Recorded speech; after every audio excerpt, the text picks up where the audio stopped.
Hi, it's Keir Finlay-Bates here, and I got caught in a downpour of rain whilst on one of my walks in the Finnish forest with nowhere to flee to, so I'm completely drenched. And therefore, what better topic to discuss than the regulation of tokens as viewed by Gary Gensler, the head of the SEC, and Vice President nominee for the Republican Party, J.D. Vance. I saw a video recently where Vance was ridiculing Gensler for going after tokens that have utility whilst ignoring ones that are effectively meme coins and are disconnected from anything.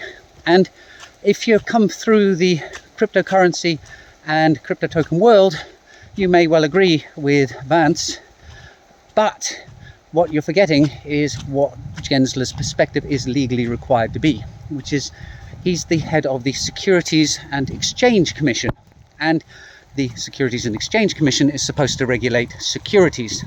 Now, if you have what is effectively a meme coin, a token that has no direct connection to or is not derived from an underlying asset or gives any claim to a company, then you are dealing with the digital equivalent of what are basically Pokemon cards. Anybody speculating on a meme coin should know that there is no underlying story to these things. It's just pure market sentiment with nothing underpinning it. And as a result, from the SEC's perspective, as Gary Gensler sees it, those fall beyond the remit of the SEC. The SEC does not regulate collectible cards. It does not regulate gambling.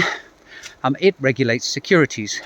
And there is a fairly clear definition of what a security is from the Howey test, which, although very old, is fortunately very brief, certainly in comparison to, for example, the kind of regulation that the EU likes to put on the table.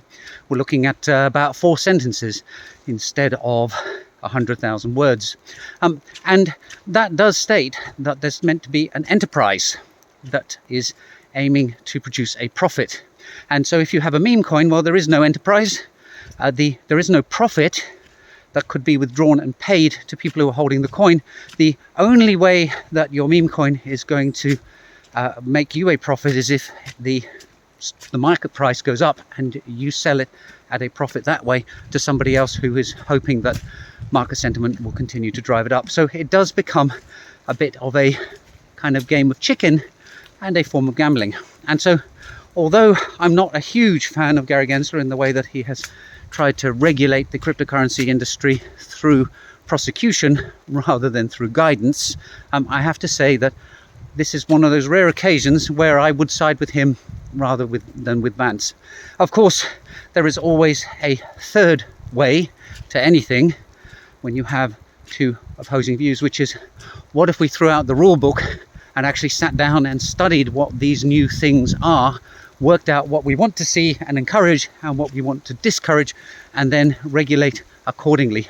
And just as a little aside to the EU, could we please do it using people who are actually knowledgeable about the field, and could we write the legislation in such a way that it doesn't take you a week of reading and then several months of reinterpreting to understand it?